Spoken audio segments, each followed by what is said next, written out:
Hello and welcome to Week 4 of the Canadian Football League. I'm Jackson Harvey. Thanks for tuning in to this week's episode of Harvey's Huddle. We are very excited to share with you a shortened version of Week 4 action. Of course, the Toronto Argonauts and the Edmonton Elks game has been postponed for the time being, so we will only be covering 3 games today. Last week I went 2-2 in my predictions. I was right about, Toronto winning and Saskatchewan winning. I was wrong. Calgary beat Montreal and Edmonton beat BC last week, so I am now officially 4-8 on the season. Not necessarily the stats I'm looking for in terms of predictions, but you know what? It is what it is. Anything can happen in the CFL, and that's why we love the game so much. Now, if you haven't already, go check me out on my social media channels. We're on Instagram at Harvey's Huddle CFL, or not CFL, at Harvey's Huddle Can, and we're on Twitter at CFL Huddle, and on Facebook, the Facebook page is called Harvey's Huddle CFL, and as well, we're on YouTube. Harvey's Huddle CFL is the channel name. Go check me out there, leave some comments, send me some messages. I've been getting some messages from some of y'all, so it's been nice to see some feedback and get some conversations going.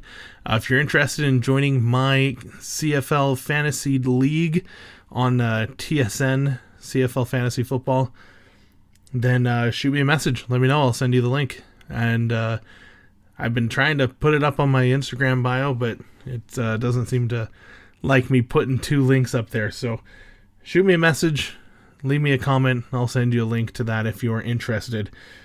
Okay, let's start off with, I believe it's our first game of the week, Hamilton taking on Montreal in Montreal, the first home game for the Alouettes. And that's going to be taking place on Friday. Hamilton is coming into this game, I will say it, they are the most disappointing team in the CFL right now. They have lost 2 straight. They're coming off their bye week. Looks like they've lost their starting quarterback for the time being as well. Some stats when it comes to the Hamilton Tiger Cats.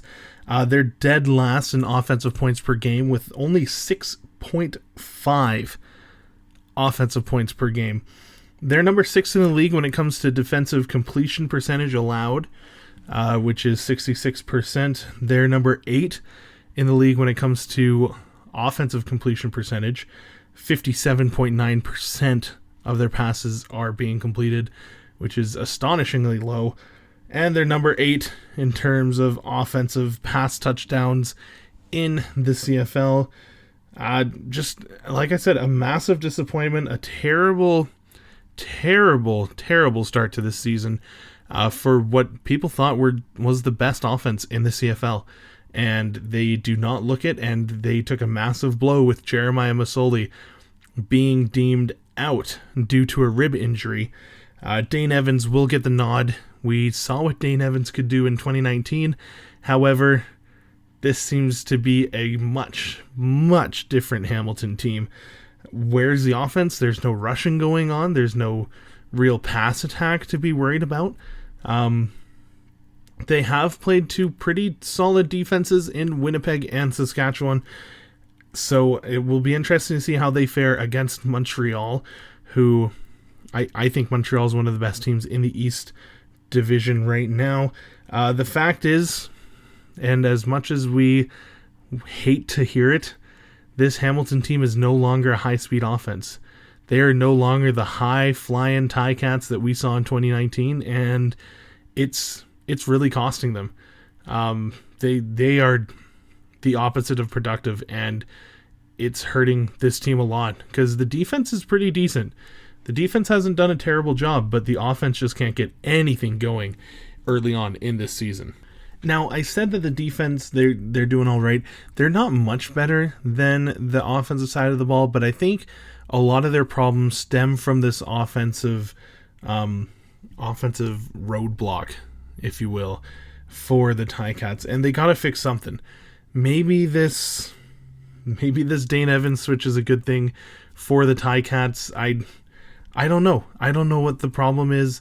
Their running game, I will put a lot of blame on the running game as well.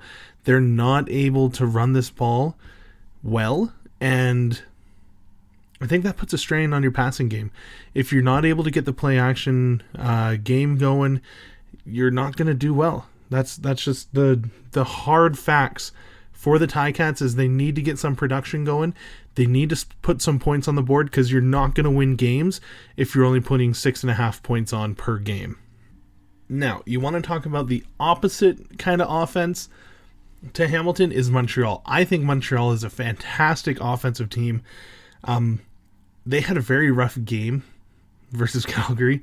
There were some very rough penalties going on there. I watched it. I have an issue with the consistency of the roughing the passer penalties. Because I saw there was a very significant play and a very significant call made by the refs where I didn't really see any sort of roughing the passer going on. Yeah, he went through on the tackle, but the initial hit put on the quarterback in that, I mean, the situation, of course, was 2nd and long. The Alouettes stopped him well short of the first down. The defender hit him right as he threw the ball. He hit Bear. And, of course, I mean, you're hitting him forward, you're going forward, your momentum's going to take you forward, and if you're falling to the ground and you have a quarterback locked up, then you're going to go to the ground with the quarterback. I really didn't see any forceful throwing to the ground made there. I saw a clean hit, and I think that was a big mistake. I really didn't like that call. I didn't like that call at all, and I think there needs to be... You see that hit take place so many times in professional football, and it's not flagged consistently. If that's a penalty, then flag it every time. If it's not a penalty, then leave it alone. And I think that goes for a lot of what officials are doing right now, is if it's a penalty, then flag it. If it's not a penalty, leave it alone. And if it's, I mean, I don't know. I don't know if I'm making any sense, but I think there needs to be some consistent calls when it comes to officiating, not only in the CFL, but also in the NFL, especially with these significant calls like the roughing the passer penalty we saw later in the game against Calgary. They did take too many penalties, though. 16 penalties for 149 yards is an insane amount. Montreal needs to be more disciplined in that sense. And it was a rough game. Without those 16 penalties, I think this team wins this game. Very rough call at the end as well. I mean, Adams has to put that ball in the end zone, not right by the goal line, and an extension from the receiver really kept that ball out of the end zone, and it was very unfortunate. Very unfortunate way to lose that game, but, I mean, you took 16 penalties, and you were still inches away from winning the game. I think that's an indicator of how good this Montreal team is. Vernon Adams, he went 20 of 42, not his most accurate game that he's ever had. 261 yards, 2 touchdowns, and a pick. He also added 65 yards on the ground. Defense, I think they're solid. They get turnovers when they need to. Will they be able to withstand an angry Hamilton team?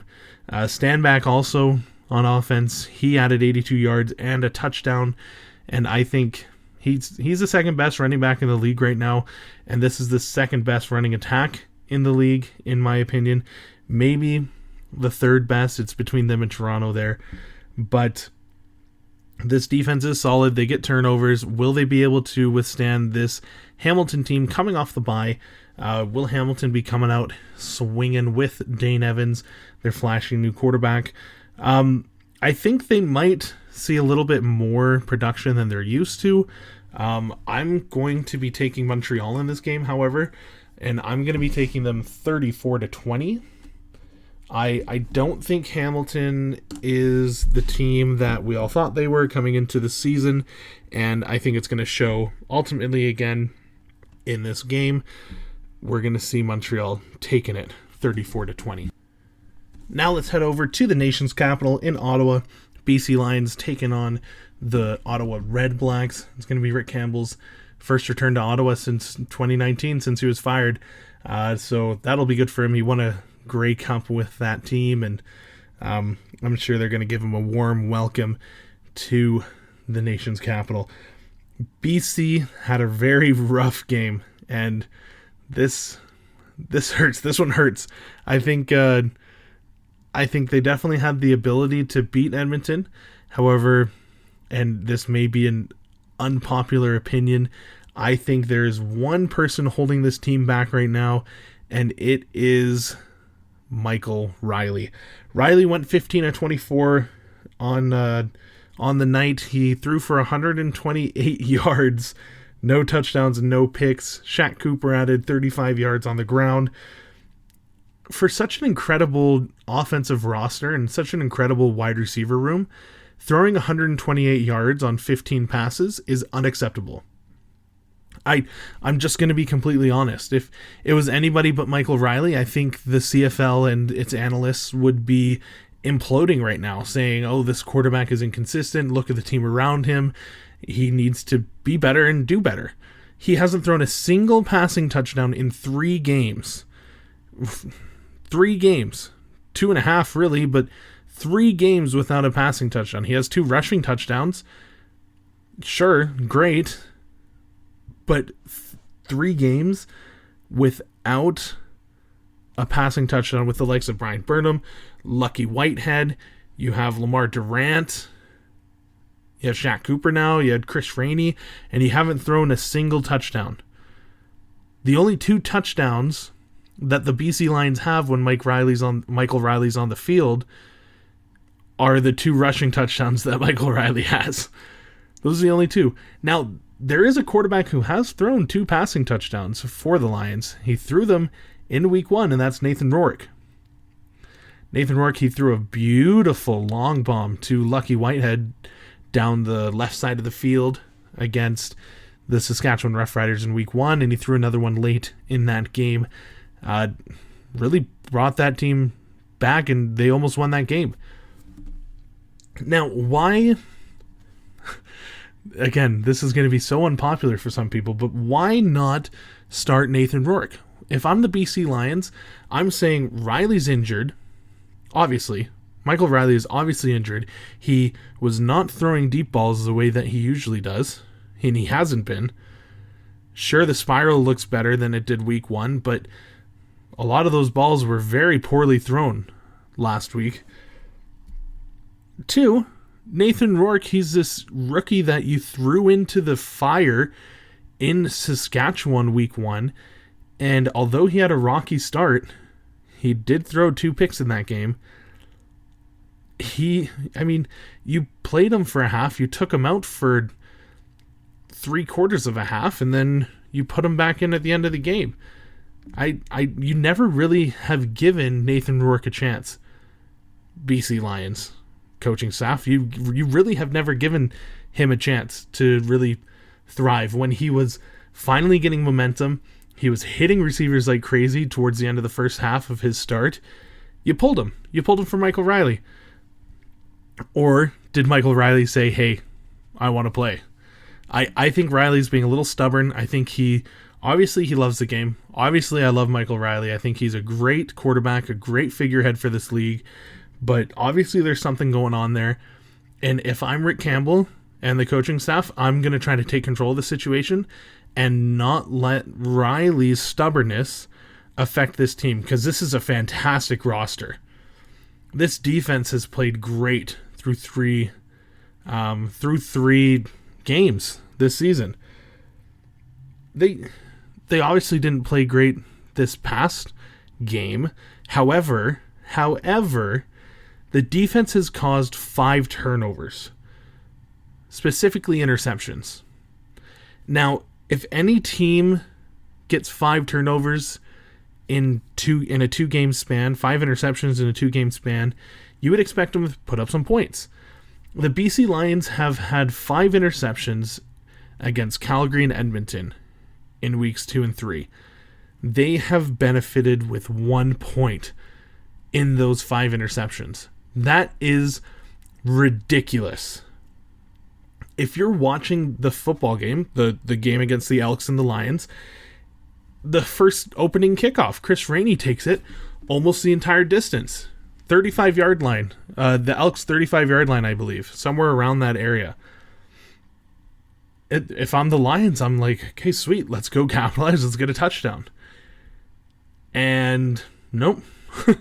Your first throw is a deep ball to Lucky Whitehead, which, I mean, borderline there with... I personally thought it was pass interference, but that's beside the point. And then, I mean, you stall and you settle for a field goal, and then the Elks come out and your defense gets another interception. You're in the Elks territory again, and you have to settle for a single point. That is ridiculous. That is unacceptable.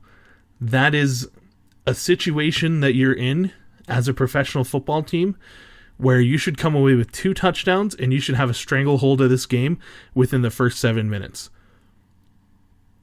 But no, this team, this offense seems to hate momentum. They seem to just stall whenever they get into opposing teams' territory. And I think a lot of it has to do with the age and the injury to Michael Riley. I think Nathan Roarick should be playing as starting quarterback in the BC Lions locker room. But, I mean, I'm not paid to make those decisions, and I just really think that Rick Campbell and the BC Lions coaching staff should take control of that situation and make that decision. The defense, I mean, here they had a field day against Bo Levi Mitchell. They had 4 interceptions. I think it should be about the same performance. Matt Nichols hasn't been showing up. He's been terrible. This offense is absolutely awful for the Red Blacks. And so this defense should be able to have quite the morale booster after a tough loss. They weren't able to contain Ellingson. They weren't able to contain James Wilder Jr. in the end of the game. But, you know, this defense has played well. And I think this loss to the Elks was more on the offense, not being able to capitalize on opportunities, more than it was the defense not being able to stop the Elks. I really do. Sure, they could have stopped him in that in the last 3 minutes, but I think by then it was too late. I think that the Elks had all the momentum, and the offensive side of the ball allowed that to happen. For Ottawa, you got Matt Nichols. Like I said, he went 19-24, so he didn't throw many incompletions. He was 176 yards through the air, no touchdowns, and a pick. Flanders was 35 yards on the ground, and Devontae Dedman was 31 yards on the ground and a touchdown. This is the worst offense in the CFL. No passing, no rushing, nothing more to say. Nothing more to say about this team. Nothing more to say about this offense. They need a quarterback. I'm sorry, Matt Nichols. I just don't think you're the answer in Ottawa. And they need a running back. I don't think Flanders is a viable option either. I don't think this team is really playing to win if you've got those 2 players as the focal points of your offense. Now, I tried to see if there were any players that were available for the Red Blacks that they could possibly target. I think they should try to take a shot at Paxton Lynch. He's a backup quarterback for the Rough Riders right now. Of course, he has some NFL experience. I think that would be a smart avenue to try to look at. Try to look at snagging CJ Gable, maybe even. I know he's a pretty big veteran name in the CFL, but I mean, take a look at it. Or even William Arndt.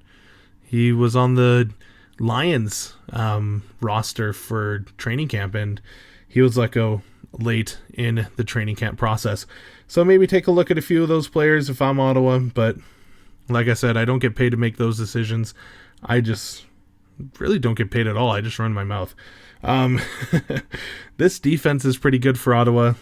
Good defense can't make up for this dismal offense. I think they were lucky to get the win that they got against Edmonton, and I think it's going to be a very long season for Red Blacks fans. This game, I'm taking the BC Lions to win it. 27-10 is the final score. Finally, let's head over to Winnipeg.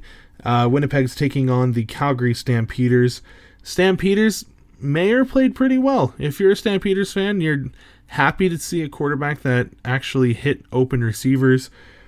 He went 16 of 29, 304 yards, a touchdown, and 2 picks in the win against Montreal. For a first-time starter in the CFL, that's pretty dang good. We've seen a lot worse, looking at you, Johnny Manziel. And I think this kid really did well in his first CFL start. Kadeem Carey, he had 62 yards on the ground and 2 touchdowns, which is a lot better for this Stampeders rushing attack. And I think that this quarterback change is ultimately the best thing that probably happened for the Stampeders. In the first 2 games, Bo Levi Mitchell was missing throws that Mayer consistently made this game. And I think that really helped set the tone for this team and really helped the defense to be able to step up and make more plays. I think they did a great job on defense when Montreal was kind of storming back late in the game, and I think it's a pretty decent defense. I think their secondary is starting to come into their own, but I don't think they're this fantastic defense and fantastic offense that the Calgary Stampeders are known for in the CFL. Winnipeg, Collaros went 18 of 33, 204 yards, 2 touchdowns, and a pick in the loss to Toronto. Oliveira, he had 28 yards on 7 carries. Now, if I'm the Blue Bombers, I'm wondering where the heck has my running game gone? In week 1, Oliveira, of course, had over 100 yards on the ground. He had a great opening night. He had 22 carries on the ground, 100 yards. In week 2, Oliveira only had 13 carries, so 9 less than week 1. And he had about, I think it was no more than 40 yards, but I think it was less than 40. And of course, in week 3 now you have 7 carries. He's had 20 carries in the last 2 weeks, which is 2 less than his week 1 total. And he had more yards in week 1. I think more yards by a long shot too, like at least 50 to 60 more yards. So this team, I think their offense is really starting to hurt from the absence of Andrew Harris. And I think that a lot of the kind of analysis that was going on with this Winnipeg team, saying there's some high-flying offense, I think it was very premature, and I think this game against Toronto really showed why. Now, I think once Andrew Harris comes back, if he does, I don't really know any updates about him, I think this team is probably one of the better offenses in the league. However, right now, with Oliveira in the backfield and with the kind of confidence that the Winnipeg team and the Winnipeg coaching staff seem to have in him, 20 carries in 2 weeks, if that shows confidence, then I don't know what the heck I'm talking about. I think that they need to get more things going on the ground in order to be able to be that kind of high-flying offense. And even then, they've barely scored more than 20 points in the first 2 weeks, and then of course they didn't even get there this week. So I think I really do think that the whole thing about the Blue Bombers being some high-flying, high-scoring offense was premature. I think we're seeing a lot of really good defensive plays this season, and we're not really seeing the offenses coming into their own right now, but I think give it a couple more weeks and we'll see some of these offenses in mid-season form. Hopefully Winnipeg is one of those.